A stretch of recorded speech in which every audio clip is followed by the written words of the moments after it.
Evangelio de nuestro Señor Jesucristo según San Mateo. Jesús dijo a sus discípulos esta parábola. El reino de los cielos será semejante a 10 jóvenes que fueron con sus lámparas al encuentro del esposo. 5 de ellas eran necias y 5 prudentes. Las necias tomaron sus lámparas, pero sin proveerse de aceite, mientras que las prudentes tomaron sus lámparas y también llenaron de aceite sus frascos. Como el esposo se hacía esperar, les entró sueño a todas y se quedaron dormidas. Pero a medianoche se oyó un grito: «Ya viene el esposo, salgan a su encuentro». Entonces las jóvenes se despertaron y prepararon sus lámparas. Las necias dijeron a las prudentes: «¿Podrían darnos un poco de aceite, porque nuestras lámparas se apagan?». Pero éstas les respondieron: «No va a alcanzar para todas, es mejor que vayan a comprarlo al mercado». Mientras tanto llegó el esposo. Las que estaban preparadas entraron con él en la sala nupcial y se cerró la puerta. Después llegaron las otras jóvenes y dijeron: «Señor, Señor, ábrenos». Pero él respondió: «Les aseguro que no las conozco. Estén prevenidos, porque no saben el día ni la hora». Palabra del Señor. Hola amigos y amigas. Para reflexionar esta hermosa parábola que nos regala Jesús en el Evangelio de San Mateo, vamos a pensar en un cuento que nos ayude también a reflexionar esta parábola. Se dice que un rey tenía que dejar en su trono a uno de sus 2 hijos. No sabía si dejar al mayor o al menor, para lo cual pensó: voy a dejar al que sea más inteligente. Y pensó: bien, aquel que invierta la menor cantidad de dinero para llenar la sala grande del palacio real, ese va a ser el que me va a suceder en el trono. Entonces le tocó el turno al hijo mayor. El hijo mayor llamó a todos los sirvientes del reinado y les dijo que fueran a los campos a buscar pajas, a buscar yuyos, todo lo que encontraran en los campos y lo trajeran. Ciertamente invirtió poco dinero para llenar de esa sala grande del palacio real.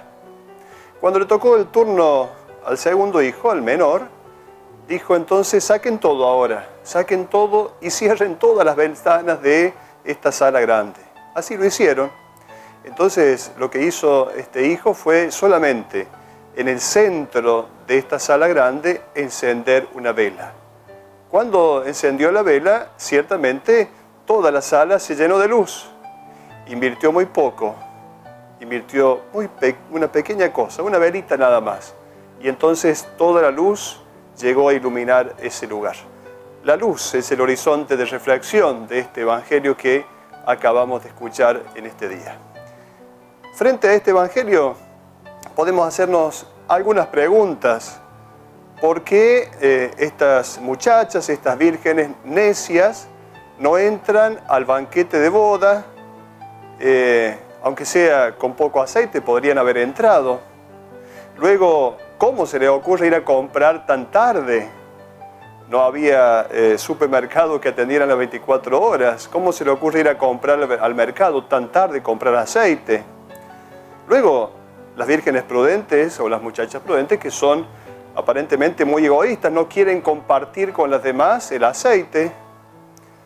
Finalmente, la recomendación con la que se concluye esta parábola: vigilen entonces, ustedes, dice Jesús, no saben ni el día ni la hora. También las vírgenes prudentes se quedaron dormidas. Entonces hay como que preguntarse: ¿por qué esto? Y luego no aparece la esposa. ¿Por qué la esposa no aparece? Solamente aparece el esposo y estas 10 muchachas, pero no aparece la esposa. Y finalmente este esposo parece un poco agresivo. Llega tarde a buscar a la esposa. Y finalmente es agresivo porque cierra las puertas a estas muchachas que no tenían el aceite. Son preguntas que nos vamos haciendo. Ciertamente, cuando hablamos de una parábola, solo tenemos que buscar el mensaje central. Lo demás es parte de la coreografía de la parábola. En la parábola no todo es lógico. En la parábola no tenemos que buscar cosas lógicas, sino que tenemos que buscar solo el mensaje central, luego aparecen algunos elementos y detalles un tanto dramáticos, y estos detalles dramáticos pertenecen un poco al gusto oriental, que utiliza imágenes impactantes para provocar un cambio. También los rabinos utilizan este lenguaje, digamos, de extremo para impactar y provocar un cambio en las personas. Por lo tanto, lo importante es el mensaje central. Recordemos que el Evangelio está escrito por Mateo. Mateo escribe a una comunidad determinada, sabe las necesidades de su comunidad. Los destinatarios de su Evangelio son comunidades cristianas que se han convertido del judaísmo y saben cuáles son esas necesidades. ¿Y cuál es la plataforma, diríamos, cuál es el escenario en el cual se desarrollan estos acontecimientos? El escenario es un casamiento. Recordemos que en la época de Jesús no sabemos tantas cosas, pero sabemos que los casamientos se daban en dos partes. La primera parte se firmaba el contrato, casi podríamos decir, del esposo y de la esposa, pero todavía no convivían, pero ni siquiera podían verse, no había convivencia ni se veían en ese año. Después de un año, el esposo venía a buscar a la esposa y se hacía la fiesta que duraba una semana. Las fiestas de casamiento eran largas, eran verdaderamente fiestas. Entonces, en esta segunda parte, diríamos, de la celebración de las bodas, aquí se da, diríamos, este acontecimiento que relata la parábola. ¿Quiénes son estas 5 muchachas, estas 5 vírgenes prudentes y 5 necias? El número 5 es un número importante para pensar en Israel, el Pentateuco, los 5 libros de la Biblia, de la Torá. Entonces, el número 5 significa el pueblo de Dios. Por otro lado, el número 10 son todas las vírgenes, 5 prudentes y 5 necias. El número 10 significa la totalidad. Entonces, ahí ya se nos está dando, podríamos decir, un cierto indicio para interpretar mejor la parábola. Recordemos, han pasado ya 50 años de la muerte y resurrección de Jesús. Jesús muere el 7 de abril del año 30. El escritor del Evangelio de Mateo, más o menos, alrededor del año 80. Entonces, han pasado unos 50 años. Y las comunidades cristianas empiezan a tener ciertos problemas. ¿Cuáles son los problemas, diríamos, de las comunidades cristianas de los primeros siglos y también de esta comunidad cristiana a la cual escribe San Mateo, escritor del Evangelio de Mateo? ¿Cuáles son los problemas que aparecen? En realidad, parece que las comunidades cristianas esperaban un regreso del Señor, una segunda venida inmediata del Señor que vendría sobre las nubes a juntar, a recoger a todos los justos. Y ya habían pasado muchos años, pasaba el tiempo y Jesús no venía por segunda vez. Entonces las comunidades estaban como desilusionadas. Podríamos decir, la desilusión era una de las problemáticas de las comunidades cristianas, que esperaban la llegada inmediata del Mesías, del Salvador, que vendría sobre las nubes a buscarlos. Luego comenzaba a haber cierto cansancio, desaliento, ciertas dudas. Las comunidades comenzaban a ser perseguidas, si bien no había una persecución cruenta inmediatamente, pero ya había cierta postergación de los cristianos. Entonces comienza a haber un cierto enfriamiento espiritual, comienzan algunas prácticas de parte de los cristianos que habían sido abandonadas. Por ejemplo, nuevamente se hacen amigos de la esclavitud.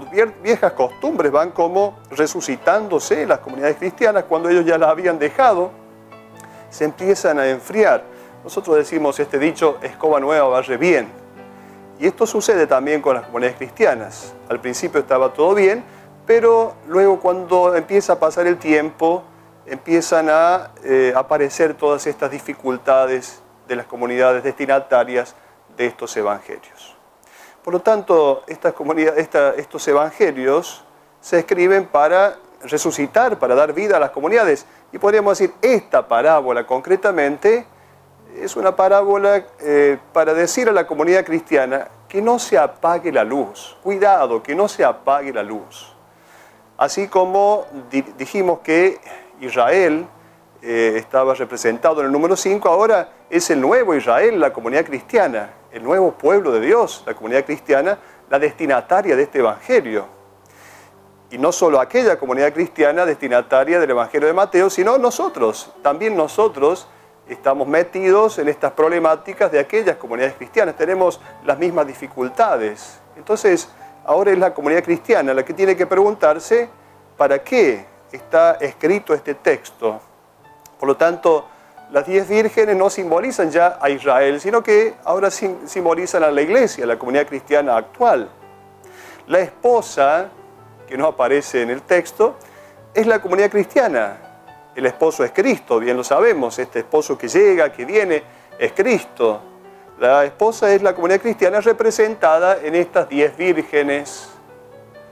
Entonces, esta es la comunidad cristiana, en donde hay bien y mal. Las 5 vírgenes prudentes y las 5 vírgenes necias representan el bien y el mal en el cual está presente la comunidad cristiana. También el Evangelio lo hace presente a esta idea, a través de una parábola del trigo y de la cizaña, para traer a la memoria que realmente el bien y el mal muchas veces conviven, están presentes en la comunidad cristiana. Luego se habla de estas vírgenes necias. ¿Qué sucede con ellas, estas vírgenes necias? Estas son las primeras de las cuales se habla, porque ciertamente son, diríamos, las que están en mayor riesgo, las que corren mayor riesgo, son los cristianos en riesgo, estas vírgenes necias. Aquellas que no tienen la luz, que viven en situación de oscuridad, que han dejado apagar la luz, que se han empezado a ocupar de cosas que no eran las más importantes, más aún se han empezado a ocupar de cosas que habían dejado y que no pertenecen al mensaje central del Evangelio. Comienzan a vivir de una manera que ya habían abandonado, pegándose a costumbres paganas.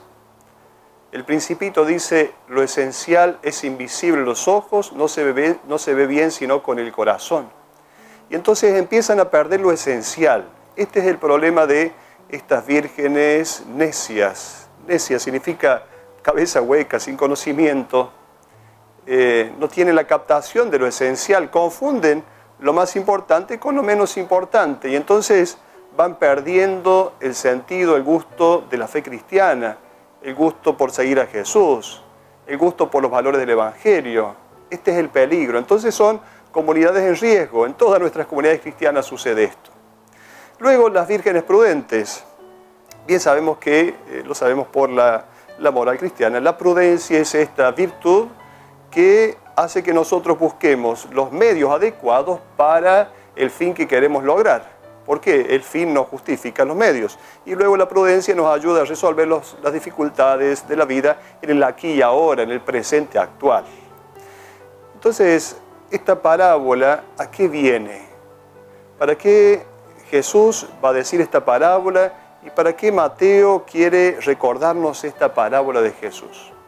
La parábola viene propuesta a los cristianos de hoy para ayudarles a descubrir y a reconocer a esta virgen necia que puede haber en cada uno de nosotros. Podríamos decir que es una parábola que nos pone en alerta. Tengamos cuidado, que puede en cada uno de nosotros estar presente esta virgen necia. Y por lo tanto tenemos que cuidar la luz que hay en cada uno de nosotros. Esta luz que en el Evangelio es la palabra de Dios. El aceite va a ser el símbolo de lo que hace posible la luz. Por lo tanto, el aceite es también la palabra de Dios. Cuidar esa palabra y cultivar, y podríamos decir pispear cuando está faltando el aceite, para que esa palabra de Dios se haga carne en nosotros. No podemos conformarnos con ciertos momentos de vida espiritual, distanciados y separados. No podemos conformarnos con solo alguna devoción, que es un inicio de elemento de fe, pero bueno, esto es poco aceite, no alcanza a llenar, podríamos decir, estas lámparas para esperar al esposo. Luego nos preguntamos por qué estas vírgenes prudentes no comparten el aceite, que nos parece una conducta egoísta. ¿Qué significa esto? La calidad de vida de una persona es intransferible. Yo no puedo vivir por otro. Yo no puedo hacer la experiencia de la vida de la fe por otro. Cada uno debe jugarse su vida.